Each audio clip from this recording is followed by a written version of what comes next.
لاہور کے قصے کے نام سے کتاب ہے اور یہ تحریر ہے محترم جناب عبدالمجید شیخ صاحب کی۔ اس کا ایک قصہ ہے میانی صاحب اور جنونی سکھ۔ وہ لکھتے ہیں کہ جب میری دادی سیدہ بیگم کا انتقال ہوا تو سارا دن بڑا ہی اداس گزرا۔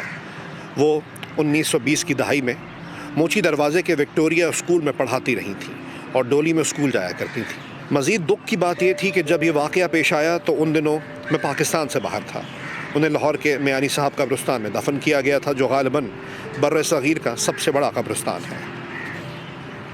یہ جگہ کچھ عجیب سی لگتی ہے، ایک پراسرار قسم کا ماضی ہے جسے بیان کرنا ضروری ہے۔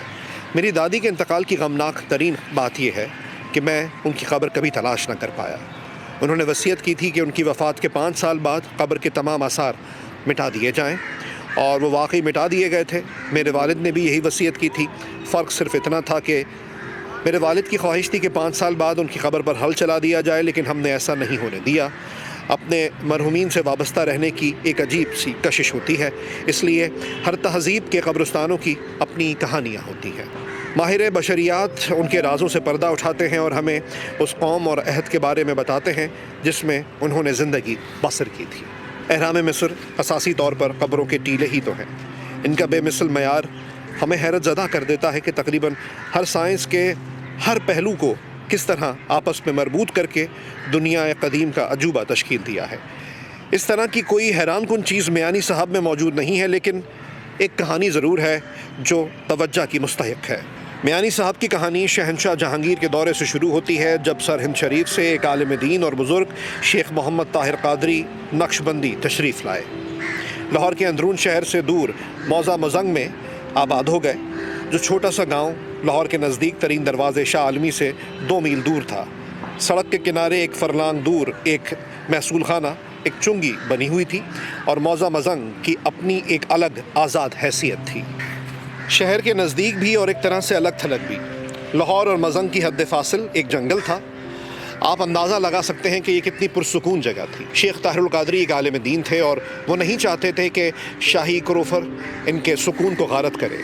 انہوں نے اپنا ایک مدرسہ قائم کر لیا اور چند ہی برسوں میں ان کے مریدین اور طلبہ کی تعداد خاصی کثیر ہو گئی۔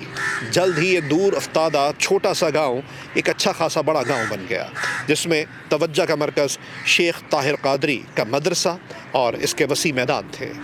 مزنگ کی شہرت کو عروج بنیادی طور پر اسی مدرسے اور اس کے فارغ التحصیل اعلیٰ ترین دیلی علماء کی وجہ سے حاصل ہوا تھا۔ پنجابی زبان میں ایک لفظ میانی ہے جس کے معنی ہیں صاحب علم مبلغ۔ چنانچہ شیخ صاحب ان کے مدرسے اور ان کے وسیع میدانوں کی وجہ سے اس کا نام میانی صاحب پڑ گیا۔ یہ نام مقامی آبادی نے شیخ طاہر قادری کے احترام میں رکھا تھا۔ جب تک وہ حیات رہے، اسلامی فقہ اور حدیث کا درس دیتے رہے ان علوم میں دلچسپی رکھنے والے ہر شخص کو، اور وہ بھی بلا معاوضہ۔ وہ بہت ہی آزادانہ ماحول تھا جس میں ابن عربی کی تعلیمات کو بلند ترین غلبہ حاصل تھا۔ شیخ طاہر قادری کا وصال 1040 میں ہوا، اور اسی عہد میں بر صغیر میں مغلیہ حکومت کو زوال اور سکھ مسلوں کو عروج مل رہا تھا۔ ہم سب کے علم میں ہے کہ ایک خاصے طویل عرصے تک لاہور کے گرد و نواح کا پورا علاقہ سماج دشمن عناصر کے گروہوں اور ڈاکوؤں کے تسلط میں تھا۔ انہی کی پرتیں اب بھی دور افتادہ علاقوں میں کارروائیاں کرتی رہتی ہیں۔ شیخ طاہر قادری نقش بندی کے وصال کے چند برس بعد سکھوں کی ایک منہ زور مثل نے موضع مزنگ پر حملہ کر دیا۔ ایک تحریر میں اس مثل کا نام نقئی مثل لکھا ہے، اور قرآن پاک کے نسخوں کا پورا خزانہ نایاب کتب اور مقالات کو لوٹ کر لے گئے۔ انہیں مٹر گشت کرنے والے فقیروں نے اطلاع دی تھی کہ مدرسے میں ایک بے بہا بیش قیمت خزانہ موجود ہے۔ سکھوں نے اسی کی خاطر حملہ کیا تھا۔ جب انہیں معلوم ہوا کہ وہ تو تمام کے تمام مقدس صحیفے ہیں اور یہ کہ ان کے کچھ حصے گرن صاحب میں بھی شامل ہیں، تو انہوں نے ساری کتابوں کو پھاڑ کر پرزے پرزے کر دیا اور پورے علاقے میں بکھیر دیا۔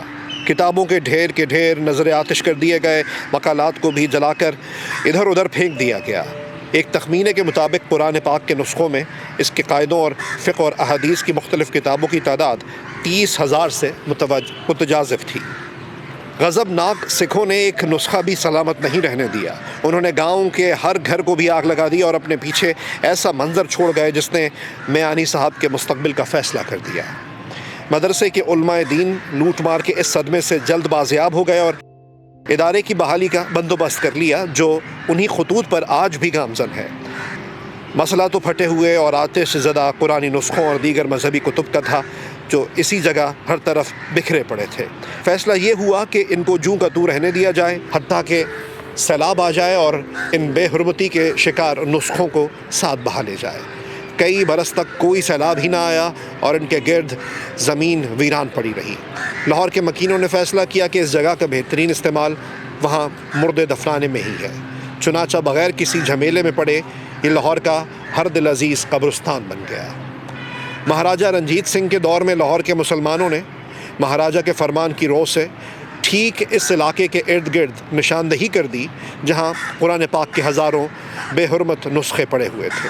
یہ تمام علاقہ مدرسے کو تفویض کر دیا گیا اور اسے قبرستان میں تبدیل کر دیا گیا۔ چنانچہ عاقل سکھ نے اپنے حساب سے اپنے ہم مذہبوں کے کرتوتوں کی تلافی کر دی۔ ایک ہر دل عزیز بیان کے مطابق، جس کی حمایت میں زیادہ ثبوت میسر نہیں، فقیروں کی پیشگوئی کے متعلق ہے کہ قرآن پاک کے نسخوں کو شہید کرنے، نظر آتش کرنے اور پورے مزنگ میں بکھیر دینے کے بعد اس جگہ صرف مردے ہی رہیں گے۔ یہ ایک لحاظ سے دکھی لوگوں کے جذباتی احساس کا اظہار معلوم ہوتا ہے کہ جو سرہند کے شیخ طاہر قادری نقشبندی کی روح اور کاموں کی تعظیم کرتے تھے۔ رمضان ان بزرگ کی قبر آج بھی مدرسے کے ایک جانب موجود ہے، نہایت سادہ اور کم تزئین والی، شاید وہ اسی طرح کی چاہتے ہوں۔